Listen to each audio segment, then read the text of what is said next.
ВМРО ДПМН бараат Социјалдемократскиот сојуз и Филипче да се извинат за невестините кои ги изнесува во јавноста за наводни мигранти во Македонија и продолжувањето на лагите.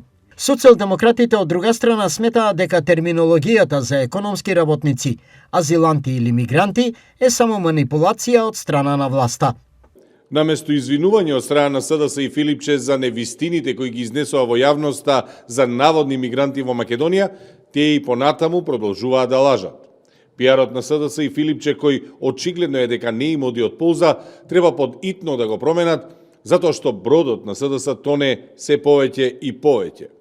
Откако добија демант од британскиот амбасадор за наводни мигранти и мигрантски кампови во Македонија, СДС и натаму продолжува тврдоглаво со главата во зид.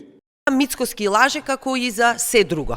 Наречете ги како сакаат. Нека бидат економски работници, тие само ја менуваат терминологијата, се со една цел да манипулираат со вистината. Како и да ги наречат, фактите се следни. Законот за странци е усвоен, олеснети се процедурите, одлуката за отворање на вратите за 10.000 работници само во 2026 година од странство е усвоена.